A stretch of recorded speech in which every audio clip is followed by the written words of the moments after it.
Olá, amigos! Boa noite! Todos estão me ouvindo? Todos estão me vendo bem?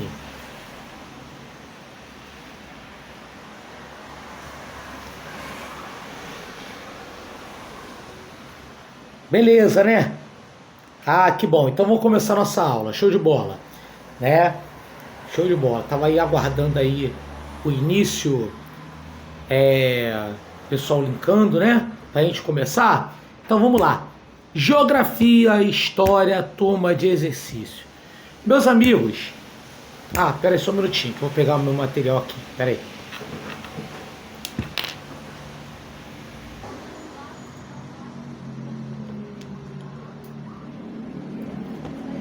Boa noite, boa noite, boa noite. Agora sim, vamos começar. Peguei minha aguinha. E vamos que vamos. Bora, que a hora é essa. Vamos lá. Meus amigos, vamos lá. Geografia. O que é importante nós sabermos? Primeiro, a questão relacionada aos meios de orientação, né? E, obviamente, para entender os meios de orientação, temos que entender a rosa dos ventos, os chamados pontos cardeais: norte, sul, leste, oeste. Beleza? Anderson, eu não consigo decorar os pontos cardeais. Não consegue, cara? Pouca. Negócio, então, é você pedir a Deus, né? Em nome do Pai,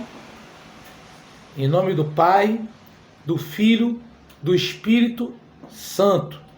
Norte, sul, leste, oeste. Norte, sul, leste, oeste. Simples. Esses são os pontos cardeais. Já os pontos colaterais são os pontos entre os pontos cardeais, ou seja, aquele ponto entre o norte, o sul, o leste e o oeste. Por exemplo, norte, sul, leste. O ponto entre o norte e o leste, né? Nós temos justamente o que? O Nordeste. Ok? O ponto entre o norte e o oeste, nós temos o Noroeste. Já o ponto intermediário entre o Sudeste, o Sul e o Leste, nós temos o que? O Sudeste. Já o ponto intermediário entre o Sul e o Oeste, nós teremos o Sudoeste. Beleza? Tranquilo? Bom, esses são os chamados pontos colaterais, ou seja, aqueles pontos que são intermediários entre os pontos cardeais. Beleza? Tranquilo? E com base nisso, nós temos a nossa famosa rosa dos ventos. Galera, como é que é cobrado em prova? Vamos diretamente para a gente entender isso. Beleza? Eles pedem normalmente o quê? A localização de um ponto. Então, é simples. Você vai desenhar a rosa dos ventos, isso mesmo, norte, sul, leste, oeste, em cima do que ele estiver pedindo, perfeito? E, consequentemente, vai automaticamente dar o sentido para onde ele vai pedir, beleza? Então, por exemplo, qual é o sentido que Pedrinho caminha até a casa de Mariazinha? Consequentemente, rosa dos ventos em cima da casa do Pedrinho, e vai dar lá o sentido, vai dar norte, sul, leste, oeste, ou seja, os pontos cardeais e os pontos colaterais. Beleza? Subcolateral, o que seria um ponto subcolateral?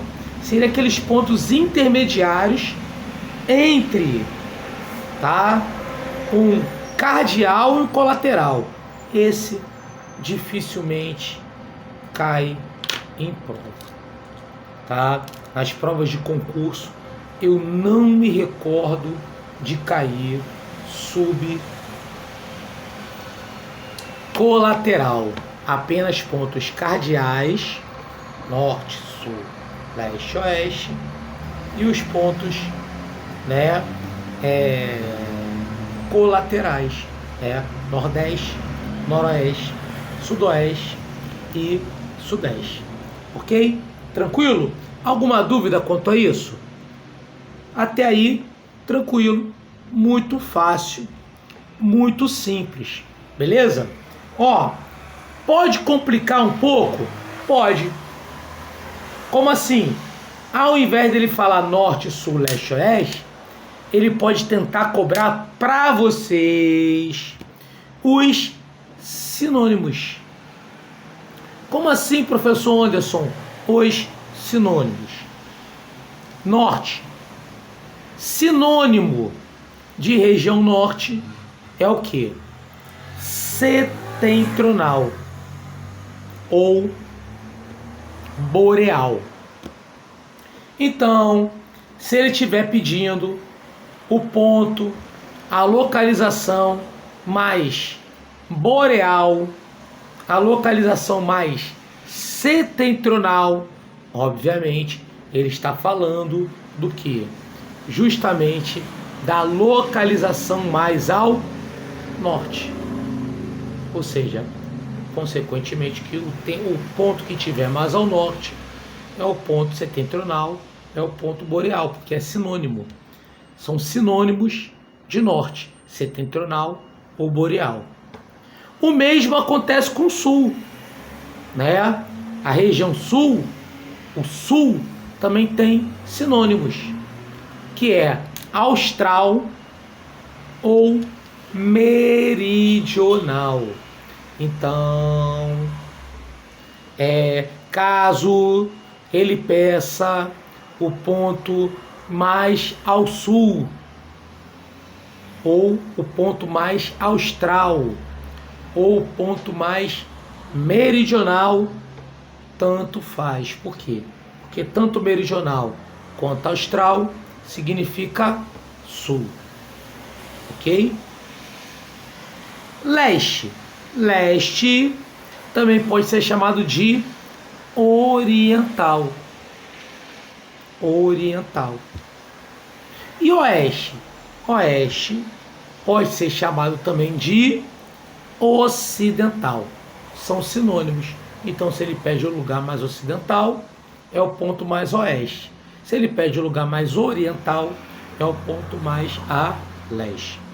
Quanto à referência em relação ao Sol, o Sol, ele nasce a leste e ele vai se pôr a oeste, ou seja, localização por meio do Sol. Nascente é a localização a leste. Para quem não sabe, Japão, a palavra Japão em japonês significa terra do sol nascente. Por quê? Porque o Japão, como nós sabemos, é um país oriental. E, consequentemente, o sol nasce naquela direção, tá? E se põe aonde? A oeste. Beleza? Característica que nós temos em relação a esse ponto. Anderson, por isso que a bandeira do Japão é aquela bandeira branca com a bola azul, a bola vermelha? Sim, exatamente. Branca com a bola vermelha. Aquela bola vermelha significa o Sol, né? Porque é um país do Oriente, ou seja, é um país que está adiantado em relação ao Brasil, né? Quer dizer, aqui hoje é dia 28 e lá no Japão já é dia 29. Por quê? Porque o Sol nasce no Oriente. Embora muita gente, né, gente, acredite que a Terra é plana, eu gostaria de dizer que não é. Tá? Uma das situações que prova isso é exatamente a relação dos fusos horários, é exatamente o fato de lá estar mais adiantado, lá no Japão, lá no Oriente, está mais adiantado que aqui no Ocidente. Anderson, como assim? Oriente, Ocidente, Norte, Sul? Sim. O nosso planeta, nós temos uma coisa chamada linhas imaginárias, que são linhas que servem para dar referência ao nosso planeta. Exemplo, a linha do Equador. A linha do Equador divide o nosso planeta, tá, em dois hemisférios. O hemisfério norte, todos aqueles que estão acima ao norte da linha do Equador. E o hemisfério sul, aqueles que estão abaixo da linha do Equador, ao sul da linha do Equador. A linha do Equador, ela corta o Brasil. Só para você ter uma ideia, ela corta ali o estado do Amapá, do Brasil. E olha que fato curioso, lá tem um time de futebol chamado Santos do Amapá, que tem um estádio e que eles construíram o meio do campo exatamente na linha do Equador. Então, por exemplo, uma parte do estádio está no hemisfério norte e a outra parte está no hemisfério sul. Claro, né, gente? Por quê? O Brasil é um país enorme em território. Tanto que é um país cortado por duas linhas imaginárias. A linha do Equador e o Trópico de Capricórnio. Ok? Isso. Então, o que acontece? Nós temos a linha do Equador. Ao sul da linha do Equador, o Trópico de Capricórnio, que passa aproximadamente próximo à cidade de São Paulo. Beleza? Nessa faixa, entre os trópicos, nós temos a chamada faixa tropical, né? Por quê? Porque ao norte da linha do Equador, nós temos o Trópico de Câncer. Então, do Trópico de Câncer ao Trópico de Capricórnio, nós temos a faixa intertropical. E a maior parte do Brasil, está na faixa intertropical, que eu falo ufa porque eu não preciso nem dizer, mas já estou dizendo que é a faixa mais quente do nosso planeta. Por quê? Porque recebe a maior parte da radiação solar. Ao sul do Trópico de Capricórnio e ao norte do Trópico de Câncer, nós temos a zona temperada, que aqui no sul do Brasil nós temos principalmente os estados da região sul do Brasil. Anderson, por isso que na região sul do Brasil os estados são mais frios do que o restante do Brasil? Sim. Por quê? Porque são estados que estão na chamada zona temperada. Ok? O mesmo acontece no hemisfério norte, né? Na chamada zona temperada, por conta de você ter o quê? Na faixa entre o trópico e o círculo polar, tá? E por fim, nós temos o círculo polar ártico no hemisfério norte, tá? E o círculo polar antártico, por causa da Antártida, do hemisfério sul. Anderson, é por isso que o urso polar não come pinguim? É. Por quê? Porque o urso polar, ele vive no Ártico, lá em cima. E o pinguim vive na Antártida, aqui embaixo. Então, não tem como, eles não vivem no mesmo ambiente, tá? Quer dizer, eles vivem na região polar, mas no caso do urso polar, no Polo Norte. E no caso do pinguim, no Polo Sul. Que se vivesse no mesmo polo, com certeza, o urso polar, que é faminto,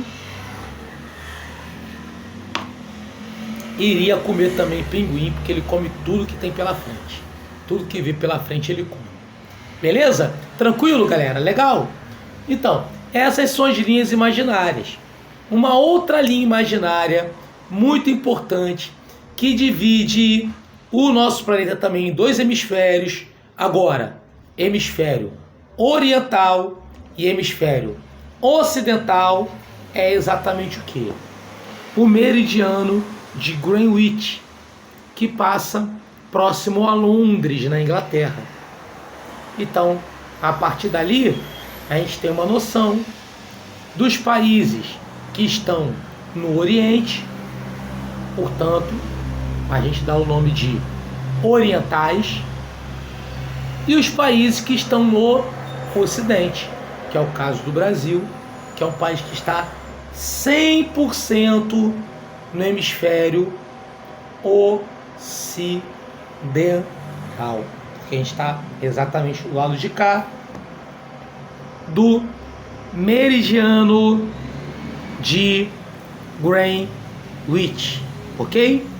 Outro ponto importante que a galera tem uma grande dificuldade, e eu vou te ensinar de uma forma geral, e você vai entender agora e arrebentar na boca do balão, é a questão relacionada às coordenadas cartográficas, que é a chamada latitude e longitude, tá? A latitude é entendida como a linha equidistante em relação à linha do Equador, e a longitude como justamente o ângulo equidistante em relação ao meridiano de Greenwich. Galera, esquece isso. Esquece isso. Latitude é a linha horizontal e ela vai variar de norte a sul. O meridiano de a longitude, ela é uma linha vertical, em pé, e ela vai variar de leste a oeste, vertical. Beleza? Tranquilo? E, consequentemente, primeira coisa que tu tem que achar é o ponto 00. O que é o ponto 00? 0 graus de latitude, 0 graus de longitude, ou seja, é o ponto que cruza a latitude com a longitude, que eu chamo, para facilitar, de ponto fiofó. O que é o ponto fiofó? É esse aqui, ó. É o ponto 0, 0. É o ponto em que um cruza com o outro. A latitude cruza com a longitude. Bom, 0, 0. Por que 0, 0? Porque a partir dali vai variar norte na latitude. A partir dali vai variar sul na latitude. A partir dali vai variar a leste na longitude. E a partir dali vai variar a oeste na longitude. Entendeu isso?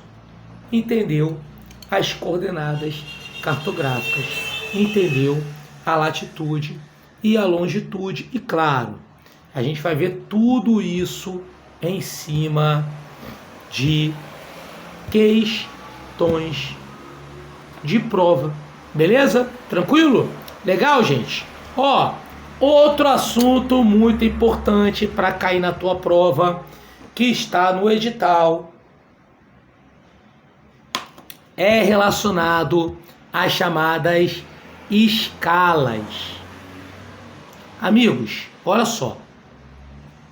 A escala numérica, o que acontece? Ela está na mesma unidade. Como assim na mesma unidade? Ela está em centímetros. Portanto, né?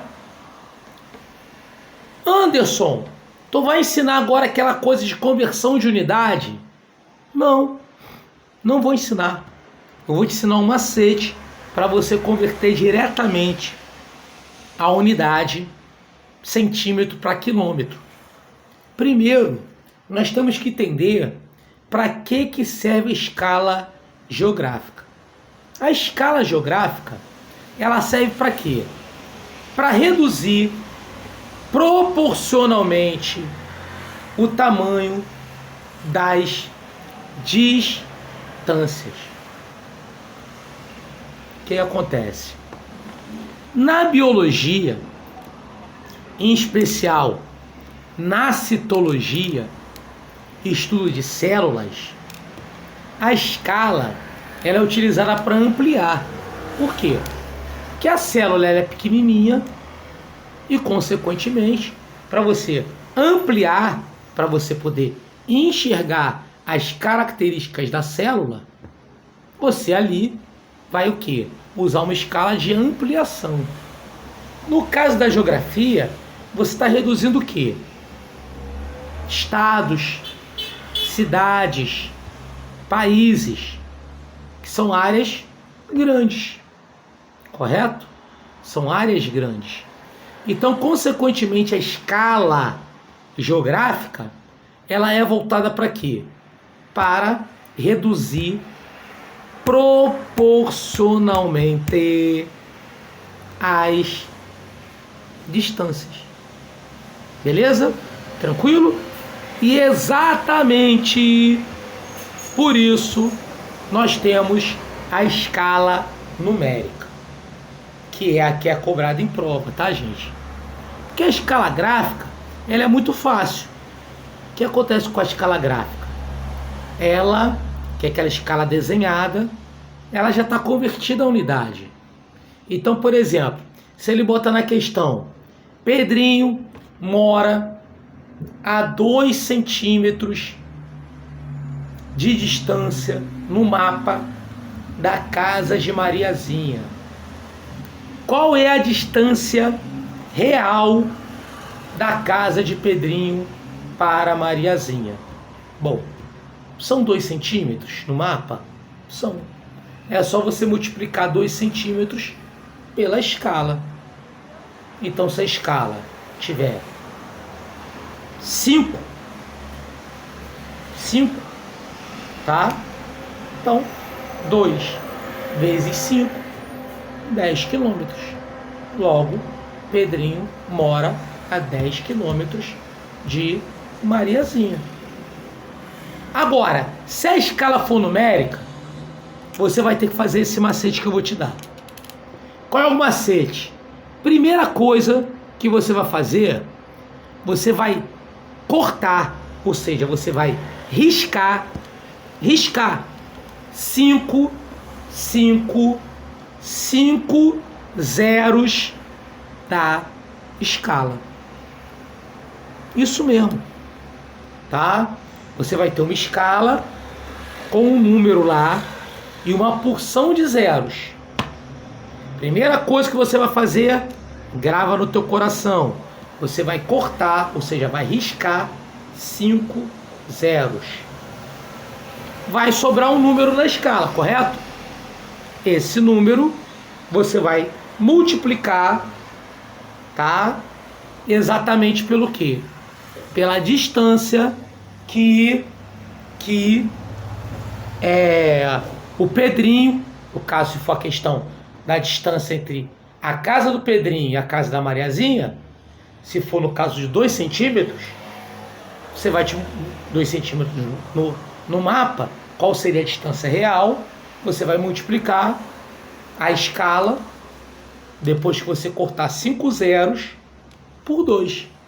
Beleza? Então, por exemplo, vamos supor, tá, que, né, seja 50 mil, 1 por 50 mil. 50 mil são 5 zeros, correto? Você cortou os 5 zeros, sobrou o número 5 apenas, correto? Então, 2, se é 2 centímetros de distância que eles estão no mapa, vezes 5, 10. Logo, Pedrinho mora a 10 centímetros da casa de Mariazinha. Ou seja, qual é o macete, qual é a dica, e tudo isso nós vamos ver hoje em cima de questões. O macete é exatamente você multiplicar. Primeira coisa, se a escala for numérica, a escala é numérica, você vai multiplicar, você vai cortar 5 zeros. Cortou 5 zeros, você vai multiplicar o número pelo número que ele está colocando da distância em centímetros na questão, pela distância, pela escala que sobrou ali, consequentemente vai dar o resultado em quilômetros. 10 quilômetros, 5 quilômetros, 6 quilômetros, por aí vai. Beleza? Tranquilo? Característica importante e que a gente vai fazer e vai ver em cima, obviamente, de questões para cair em prova. Legal? Tá aí os exercíciozinhos que a gente vai fazer aí no final da explicação que eu enviei para vocês com todo amor, carinho e atenção. Meus amigos, população, nós temos que entender que o Brasil é um país populoso. Para ser mais exato, atualmente o Brasil é o 6º, isso mesmo, 6º país mais populoso do mundo. Primeiro lugar, atualmente, para quem não sabe, é a Índia. Isso mesmo, a Índia passou a China nesse ano. Portanto, o país mais populoso do mundo hoje é a Índia. Segundo, China. Terceiro, Estados Unidos. Quarto, Indonésia. Quinto, era o Brasil. Atualmente é o Paquistão. Passou à frente do Brasil. E o 6º é o Brasil. Tá? Mas ainda assim, são quase 200 países no mundo. O Brasil é considerado um país populoso. No entanto, é considerado um país pouco povoado. Por que pouco povoado? Porque apresenta pouca densidade demográfica. Ou seja, apresenta baixa população relativa. O que significa isso, Anderson? População absoluta é o número de habitantes, ou seja, o Brasil tem em torno de 230 milhões de habitantes. Muita gente, portanto, é populoso. População relativa é quando você pega o número de habitantes e divide pela área. O que acontece com o Brasil? O Brasil é o 5º país mais extenso do mundo. É um país enorme em área. Então, quando você pega o número de habitantes e divide pela área, dá menos de 30 habitantes por quilômetro quadrado. Ou seja, é um país muito pouco povoado, porque apresenta uma baixa densidade demográfica, característica que nós temos em relação ao nosso país. O ritmo de crescimento da população brasileira atualmente é lento. A cada ano que passa, as pessoas têm menos filhos no Brasil. Anderson, não é isso que eu vejo na periferia. Calma. Na periferia tu vê muita gente fazendo muito filho? Vê? Caramba, faz uma pesquisa e vê quantos filhos a mãe daquela menina que está com o filho teve na idade dela. Você vai ver que até lá a natalidade está diminuindo. Hoje, tá? O ritmo de crescimento da população brasileira é abaixo da média mundial. Por quê? Porque a cada ano que passa as pessoas têm menos filhos. Em função do quê? De uma maior participação da mulher no mercado de trabalho.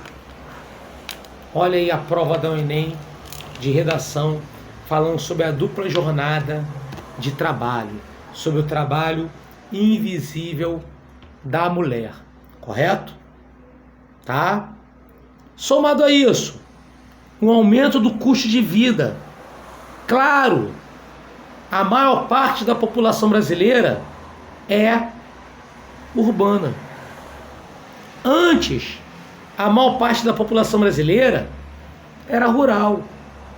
E não parece não, o custo de vida no campo antigamente era menor. Por quê? Porque no campo as pessoas plantavam o próprio alimento. Na cidade, onde as pessoas compram o alimento, o custo de vida se faz cada vez mais elevado, correto? Moral da história: uso de métodos contraceptivos mais eficientes, né? Um aumento da informação. Hoje você chega a um jovem de 13, 12, 11 anos de idade e ele sabe perfeitamente, né, questões ligadas a métodos contraceptivos. A informação, até muito por conta também de doenças sexualmente transmissíveis. Então todo esse conjunto da obra faz com que a natalidade diminua. Portanto, o ritmo de crescimento da população brasileira é lento. Ou seja, o Brasil está passando por um processo de envelhecimento da população. A cada ano que passa, a população brasileira está se tornando cada vez mais idosa. Claro. Por quê? Porque além da natalidade estar diminuindo, a expectativa de vida do brasileiro está aumentando. A média de vida do brasileiro está cada vez maior, né? A gente tem um acesso cada vez maior a medicamentos, não é? Um acesso cada vez maior a bens de consumo.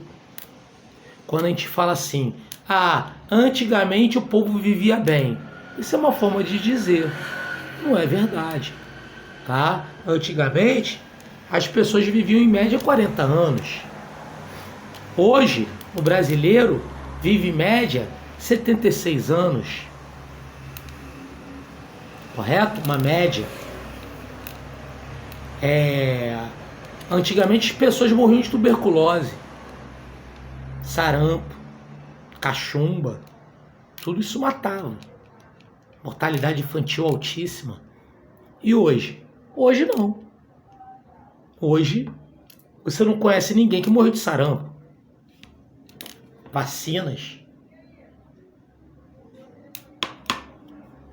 Dificilmente você conhece alguém que morreu de tuberculose. Entendeu?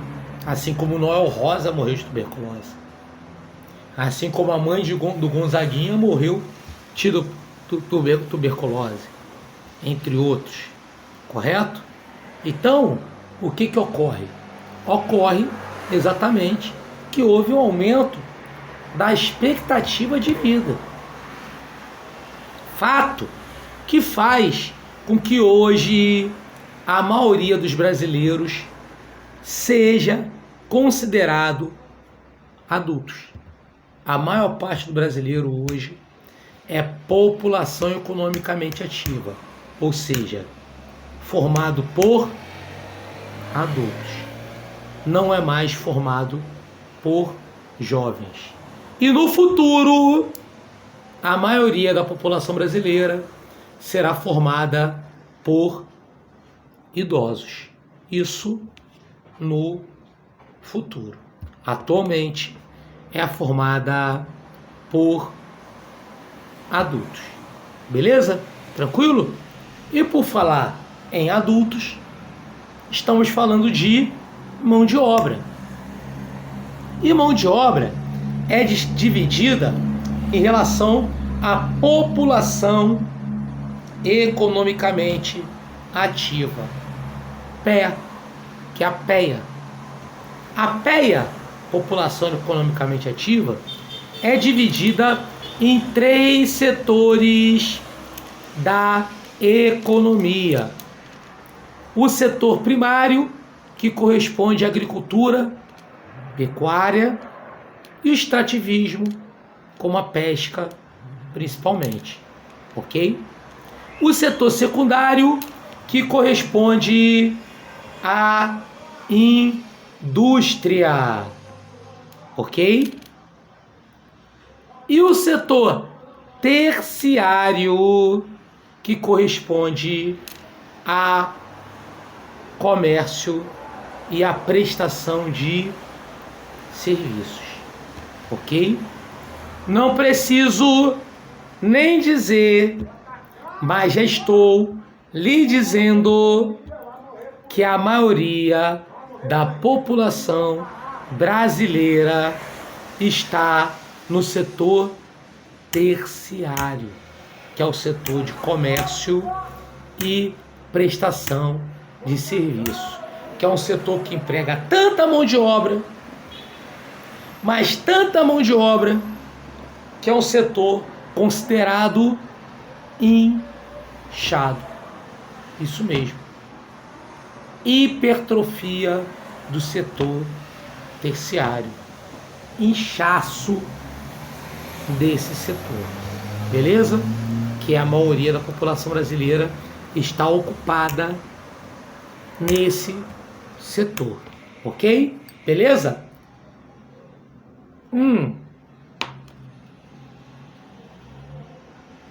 Muito bem. Muito bom. Excelente. Bacana. Dúvidas, perguntas, colocações, comentários?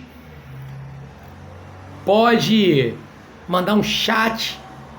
É o famoso fala que eu te escuto. Show de bola. Bacana. E vamos que vamos. Legal? Muito feliz, tá, gente? Ontem saiu o resultado da prova de Japeri. Um grande número de alunos aí do Projeto 100 aprovados, beleza?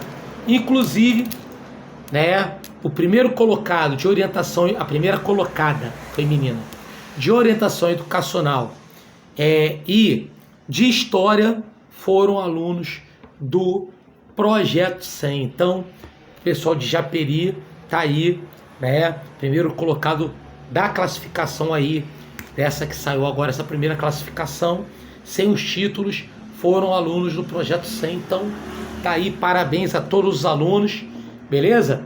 E vamos que vamos. E lembrando a todos que agora sábado, véspera de prova, teremos o nosso projeto Dicas Finais, apenas R$15, dando aquelas dicas de todas as matérias para a prova que a galera vai realizar no sábado, dia seguinte, beleza?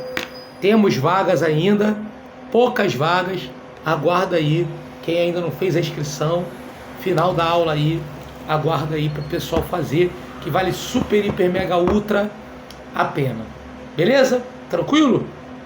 Visto isso, temos outro assunto importante para cair na sua prova, em sua prova, né? Que é justamente a relação das migrações. Tende a cair em prova 3 tipos de migrações. Primeiro é o êxodo rural. O êxodo rural nada mais é do que a migração do campo para a cidade. E o que faz as pessoas saírem do campo para a cidade? Concentração fundiária, que é a concentração de terras nas mãos de poucas pessoas. Temos que entender que o Brasil nunca realizou uma reforma agrária. Então, o Brasil apresenta uma péssima distribuição de terras, ou seja, uma concentração fundiária. E isso expulsa a mão de obra do campo para a cidade. Somado a isso, né, é uma industrialização que atrai gente para a cidade, mecanização do campo, o uso de máquinas expulsa mão de obra também para a cidade, correto? Enfim, péssimas condições de vida no campo. Consequentemente, a população sai do campo, vai para a cidade, né? E, consequentemente, nós temos o êxodo rural. E isso para a cidade é um problema sério, porque traz consequências, principalmente a urbanização acelerada, que é uma urbanização, crescimento da cidade no ritmo maior que o campo, com as características que nós conhecemos de favelização, periferias, crescimento de periferias, ocupação desordenada, então sérios problemas ambientais, de saúde, que a gente tem questão ligada a saneamento, né? De segurança, desmoronamento, né? Por conta de ocupação irregular das cidades. Outra migração importante que tende a cair em sua prova é a transumância. O que é a transumância? É toda a migração que ocorre em razão de épocas do ano. Isso ocorre muito na área rural, que é a migração de boia fria na época de colheita e plantio, ou seja, épocas do ano. Mas também ocorre na região dos lagos, que é justamente o movimento de veranistas para a região dos lagos, em razão do verão, época de verão, que é o que a gente chama aí de alta temporada, onde vocês vão presenciar uma lotação das cidades, ok? Então repara, é um movimento também de transumância. E temos, o famoso, aqui no Rio de Janeiro, pelo menos na área metropolitana, é muito famosa, que é o movimento pendular. O que é o movimento pendular? É um movimento migratório diário em razão do trabalho das cidades dormitório para a cidade central. Então repara bem, o que acontece? Muita gente sai das cidades dormitório, exemplo, cidade da Baixada Fluminense, Nova Iguaçu, Caxias, São João, Belfor Roxo, para o Rio de Janeiro, para o trabalho. Quer dizer, cidade dormitório, para quem não sabe, é toda cidade que serve de moradia para uma população que trabalha em outra cidade, no caso, o Rio de Janeiro. E esse movimento é muito representado justamente pela hora do rush, né? Ou seja, pela superlotação dos trens, ônibus, não é? Tem uma música do Rapa, Sou Mais Um no Brasil da Central, na Minhoca de Metal, que retrata muito bem o movimento pendular, que é esse movimento diário, beleza? Da cidade de dormitório para a cidade central. O elemento de estudo da geografia é o espaço geográfico. Esse é o elemento de estudo da geografia. Assim como o elemento de estudo da história é o fato histórico. E o que é um fato histórico, professor Anderson?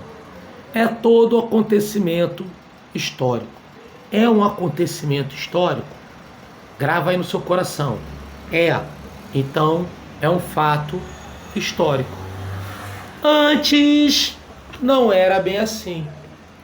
Antes, a gente, por ter sido colônia, né, estudamos uma história das metrópoles, uma história dos colonizadores. Portanto, porque era história, era o que vinha da Europa. Roma, Grécia. Hoje, não é bem assim. Hoje, nós temos uma história. São Pedro da Aldeia tem sua história. Rio de Janeiro tem sua história. Por quê? Porque a gente tem a relação do que é considerado fato histórico. Beleza? E o fato histórico, que é um acontecimento histórico, tá? Nós temos justamente o quê? As personalidades da história. O que são as personalidades da história? São todos aqueles que participaram, direta ou indiretamente, do fato histórico. Então, aquela cena clássica do grito da independência, onde você tem Dom Pedro I puxando a sua espada, e no cantinho, um boiadeiro olhando assustado aquele acontecimento. Todos ali, inclusive aquele boiadeiro, todos são personagens da história, que todos estão ali retratando de forma direta ou indiretamente a história. Beleza? E, obviamente, o fato histórico, ele se baseia em fontes históricas. Fontes que podem ser materiais, como documentos, escritos, fotografias, livros, monumentos, ou fontes imateriais, memórias, lendas, músicas ou crenças, não é? Característica que você tem em relação ao estudo da história. Ponto de grande importância que temos que entender. Beleza? Tranquilo? Caracterizado em relação a tudo isso. Beleza? Tranquilo? Bom,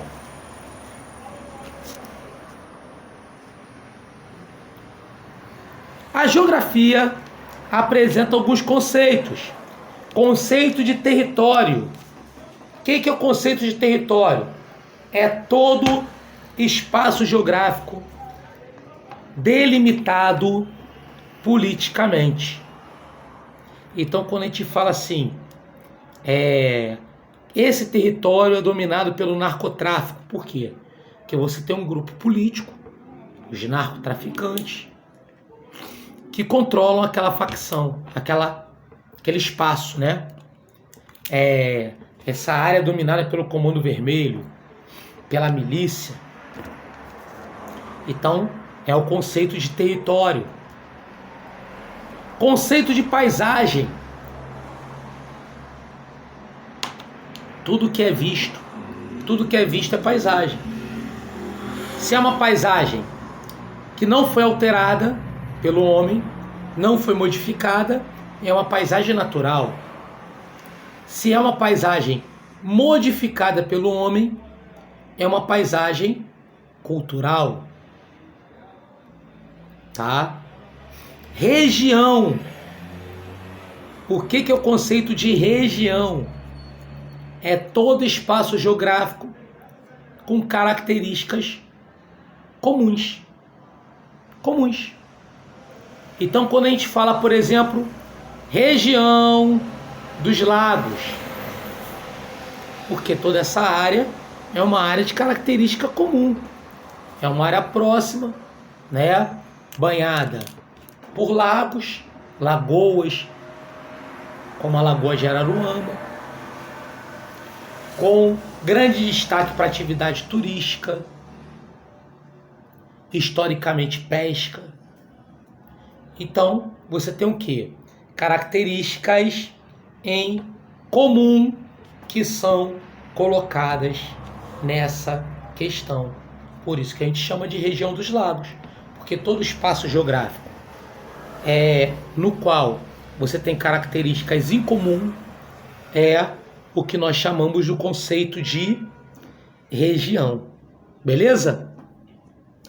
Tempo histórico. Perdão, uma gripe me pegou de ontem para hoje. Vamos lá. Tempo histórico. A divisão da história em tempo é muito importante. Primeiro, nós temos que entender a divisão que envolve a história da pré-história. Beleza? Tranquilo? Para isso, eu vou pedir um minutinho que eu vou no banheiro suar o nariz e volto já. Só um minuto.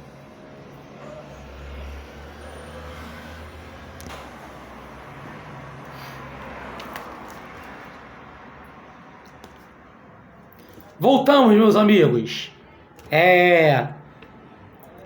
De ontem para hoje peguei uma gripe, essa friagem aí, essa mudança de tempo, calor, hora frio. Nossa, meu Deus do céu. Mas vamos que vamos, seguiremos firmes rumo à aprovação. Beleza? Bom, primeira coisa, temos que entender o que divide a história da pré-história. A pré-história da história é dividida a 4.000 anos antes de Cristo. E o marco, né, o fato histórico que representa essa divisão é o surgimento da escrita. Então, a partir do surgimento da escrita, nós temos justamente o início da história. História que nós temos primeiro período, a antiguidade, a chamada história antiga, que vai do surgimento da escrita até o ano de 476 depois de Cristo, que é a queda do Império Romano. Então, tudo aquilo que a gente viu relacionado à Roma antiga, gladiadores, justamente é o que nós consideramos como antiguidade. Grécia. História antiga.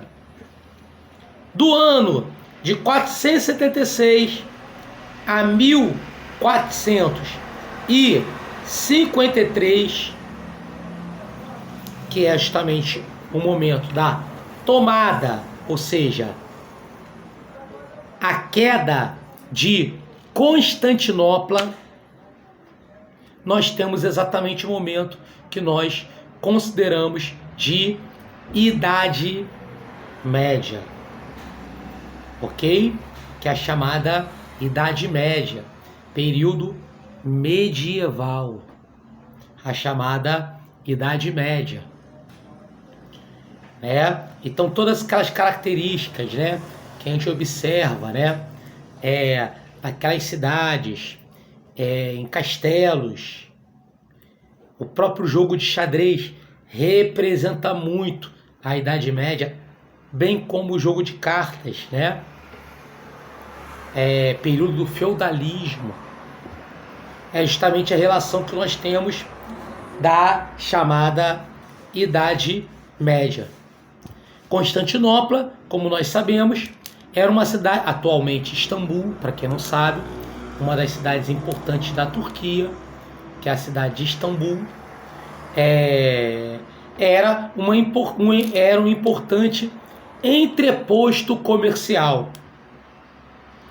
Quando os turcos otomanos tomaram a cidade, bloquearam Istambul em 1453, dá início à Idade Moderna. Inclusive, a partir daí, nós temos aí a expansão marítimo-comercial e, por consequência, a chegada dos portugueses no Brasil, o descobrimento da América por parte dos espanhóis. Fala comigo, Robson.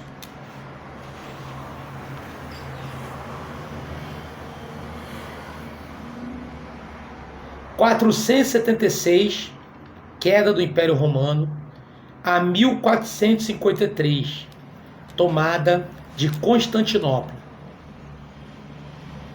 ok? A Idade Média, ok? Foi? E a partir da tomada de Constantinopla em 1453, nós temos o quê? Né? Nós temos a Idade Moderna. Então todo esse contexto relacionado a descobrimento da América, chegada dos portugueses no Brasil, início da fase pré-colonial, da colonização, é justamente o que? Período da Idade Moderna. Idade Moderna, ok? Já a Idade Contemporânea, ela é a partir de 1789, com a chamada Revolução Francesa. Então a gente tem aí justamente a queda do Império Francês, tá? Chamada queda da Bastilha. A Revolução Francesa em 1789. E aí, consequentemente, nós temos Napoleão, né? Inclusive tem um filme aí que eu tô querendo assistir que retrata sobre isso, que é justamente o início da Idade Contemporânea. Idade essa que estamos até os dias de hoje, né? Que estão ligados ao período, né, da chamada Idade Contemporânea. Importante período histórico, tá? Contexto em relação ao que nós estamos aqui pontuando e estudando, beleza? Com base nisso, alguma dúvida, pergunta, colocação, comentário? Com base nisso, nós temos as questões. Vamos a elas.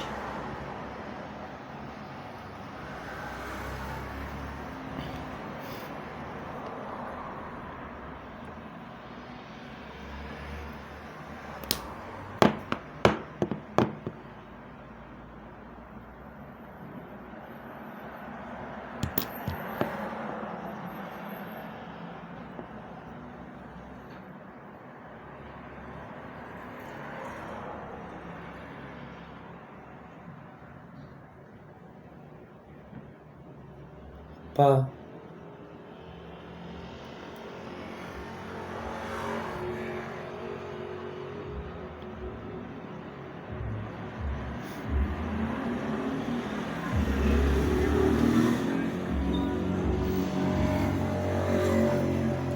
Bacana, maneiro, show de bola. Delicinha. Vamos que vamos.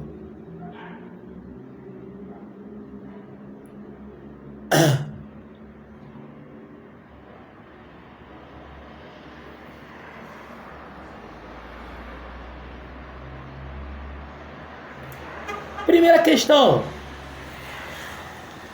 Em conformidade com a BNCC, o ensino de história, processo de ensino-aprendizagem da história dos anos finais do ensino fundamental, está pautado por alguns procedimentos básicos que envolvem o quê?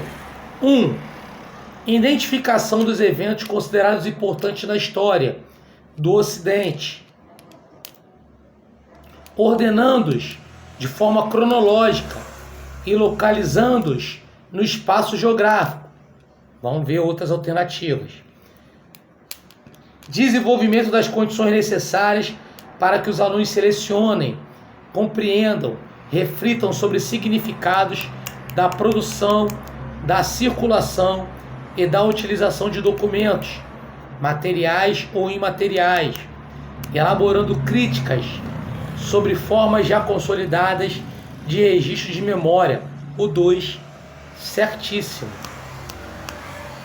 3. Reconhecimento de fenômenos históricos, compreendendo seu caráter determinista?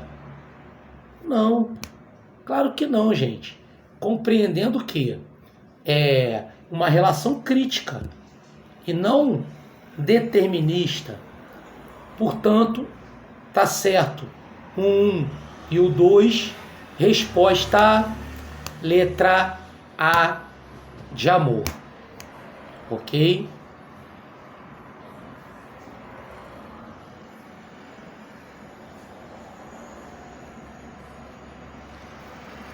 Questão número 2. Sobre determinar a disciplina obrigatória no ensino fundamental, anos iniciais, analise as seguintes unidades temáticas: o sujeito e o seu lugar no mundo, convivência e interações entre pessoas, comunidades, riscos e cuidados nos meios de transporte e comunicação. Conexões e escalas, experiência da comunidade no tempo e no espaço, mudanças e permanências. Mundo do trabalho, tipo de trabalho, em lugares, tempos diferentes, formas de representação e pensamento espacial, localização, orientação e representação espacial, natureza, ambiente, qualidade de vida, uso de recursos naturais, solo, água, no campo, na cidade. Claro, evidentemente, estamos na disciplina de geografia, letra C de coração.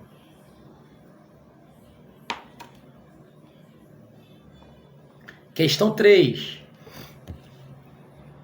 O conceito de pensamento histórico consciente foi desenvolvido pelo historiador canadense Peter Seixas. Como parte da sua abordagem à educação histórica. Sobre esse conceito, é correto afirmar: letra A. Pensamento histórico consciente não considera a empatia histórica? Totalmente errado. Claro que considera a empatia histórica. B. Pensamento histórico consciente não reconhece a importância de investigar a fonte? Claro que reconhece a importância importância em relação a fontes históricas. C. Pensamento histórico consciente busca considerar como narrativa histórica que pode ser usada ou abusada para apoiar agendas atuais. Galera, a letra C não tem sentido algum. Resposta, letra D, até porque só sobrou ela. Quer ver? O pensamento histórico consciente dá ênfase a eventos históricos que devem ser entendidos no contexto em que estão sendo analisados. Por isso, está aí a relação da consciência. Perfeito? Por isso que a resposta 3 é letra D de delta. Ok? Beleza? Foi, né? Questão número 4.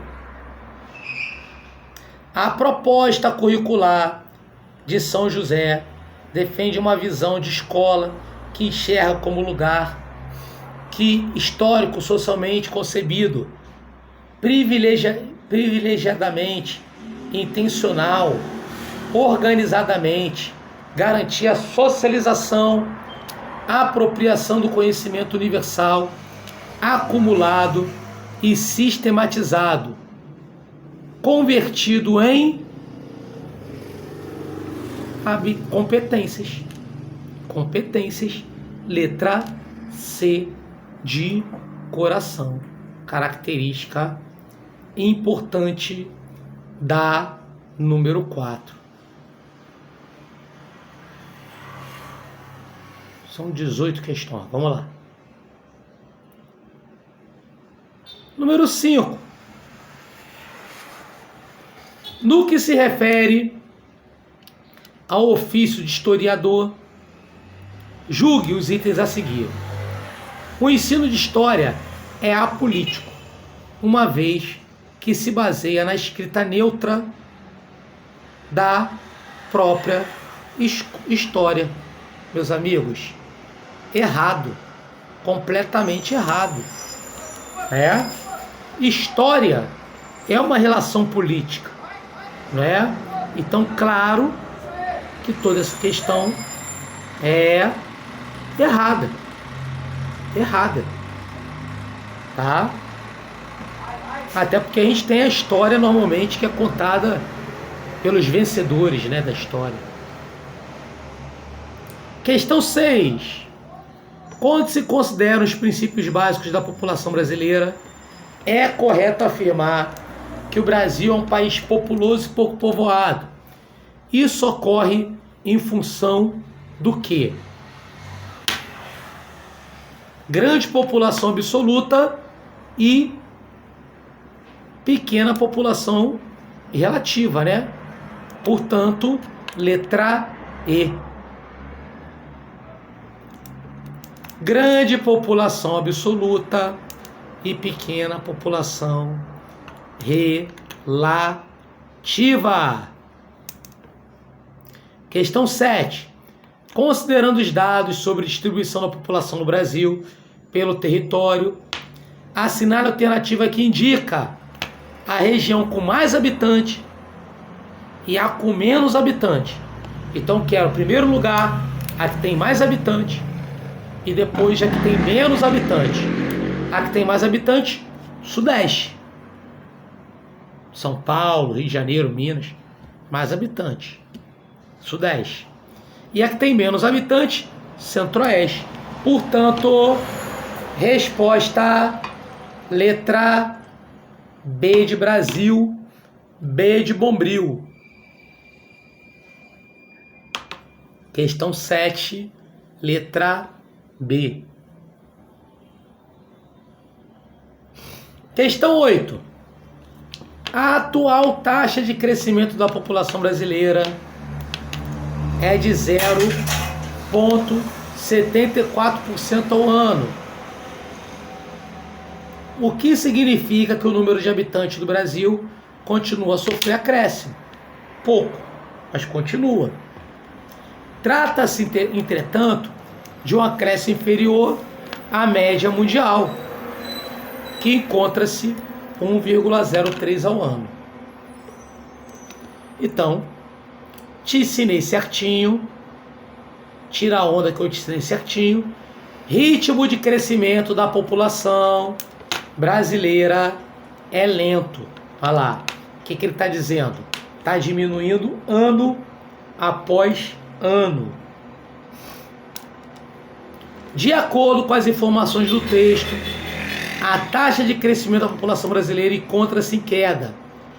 Marque a única alternativa que não indica uma razão para a queda da natalidade no Brasil.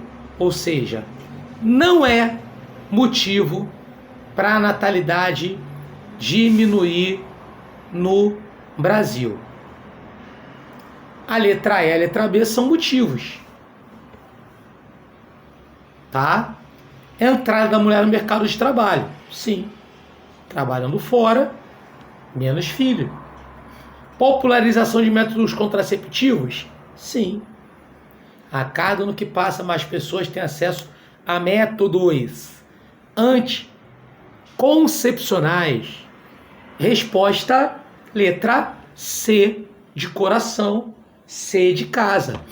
Redução da renda média da população. Não. A cada ano que passa, a população brasileira passa a ter uma renda maior. Sim. Passa a ter um acesso cada vez maior a bens de consumo. Você vê, hoje as pessoas têm conexão à internet, têm televisores em casa, boa parte da população tem acesso à geladeira, fogão, correto? Então, resposta incorreta, que é a que tem que ser marcada, letra C de coração. Questão 9. Brasil é um país populoso, 213 milhões de habitantes. Ocupa a 6ª posição. Indique a alternativa com um país que não está no grupo entre os mais populosos do mundo. Resposta: Rússia. Né? Letra A. Aí entrou 2 vezes, né? Letra D e letra E. Houve um erro de formatação aí nessa questão. Questão 10. O Brasil é um país urbanizado.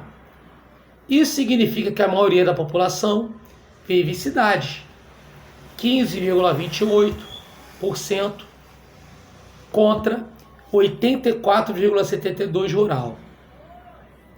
O êxodo rural, movimento migratório da população que se desloca da zona rural para a cidade, é a grande razão dessa urbanização que teve início na década de 40.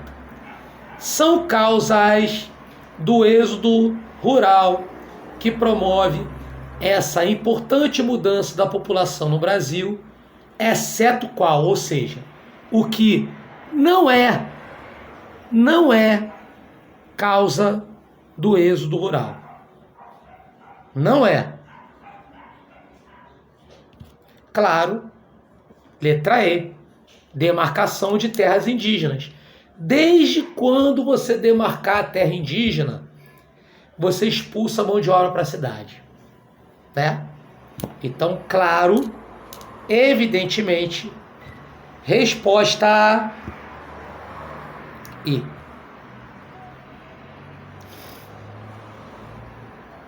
Questão 11. São estados brasileiros que possuem população superior a 10 milhões de habitantes. Exceto qual? Qual que não tem população com mais de 10 milhões de habitantes? Resposta, letra C, Pará. Todos os outros têm a população com mais de 10 milhões de habitantes. Portanto, letra C de coração. Questão 12. Considerando o mapa do Espírito Santo e a Rosa dos Ventos, essa questão aí está mais elaborada, quer ver? Eles percorrerão as direções. Essa questão, galera, o pessoal coloca anulada porque está faltando alguma coisa. Faltando o quê? Qual a direção que ele quer percorrer? Exemplo. É a direção de Cachoeira de Itapemirim para Serra? Se é de Cachoeira de Itapemirim para Serra, Rosa dos Ventos em cima de Cachoeira de Itapemirim.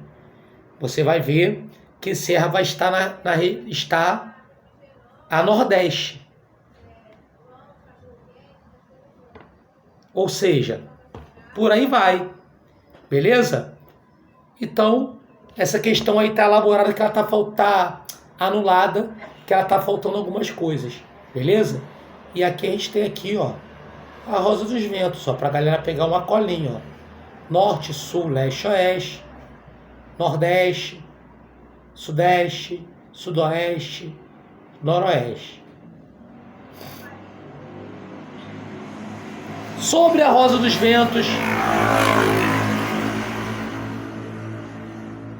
os pontos cardeais e colaterais, vamos botar verdadeiro ou falso. Vamos lá.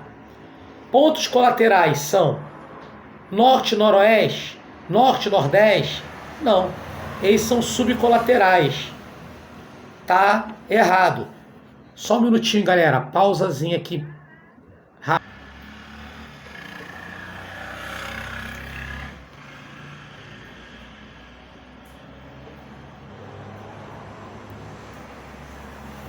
Olá, galera. Voltamos. Voltamos,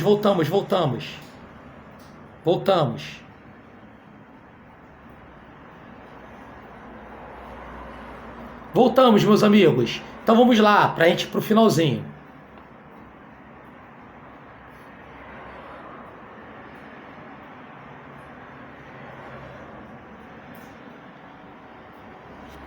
Então, como nós vimos, o item 1 está errado. O item 2, são pontos cardeais? São pontos cardeais. 2 está certo. 3. Nordeste e Sudeste não são colaterais? São colaterais. Está errado. Então, até agora só o 2 correto. Né?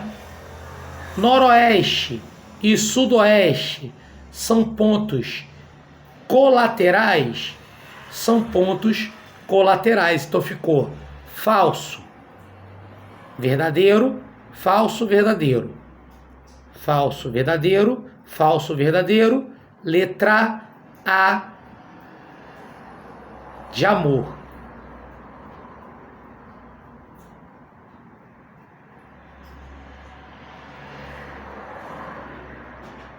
Questão 14. Assinale a alternativa que apresenta corretamente o conceito de êxodo rural. Né? Bom, saída da população do campo para a cidade. Não é? Então, letra C de coração, movimento de saída da população rural para o ambiente urbano.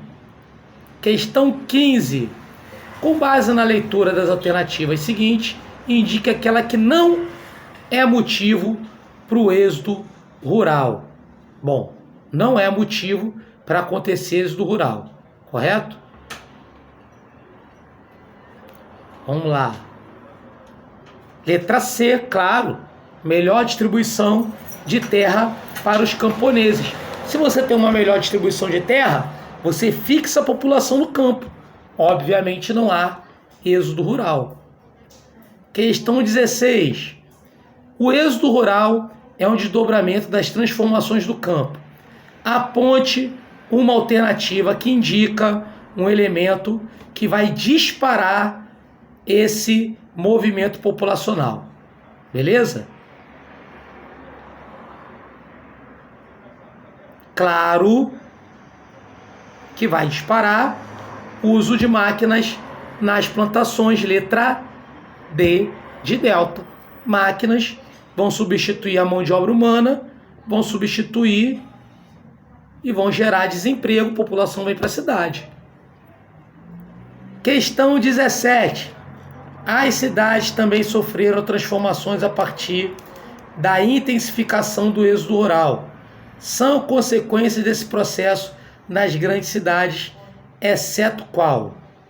Então, ó, êxodo rural, o cara vem para a cidade, consequência.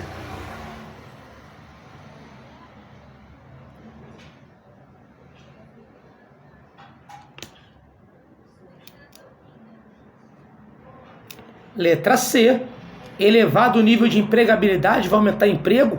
Não, aumenta o desemprego.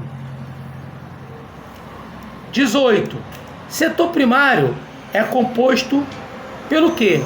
Agricultura, pecuária e extrativismo. Portanto, questão 18, letra E.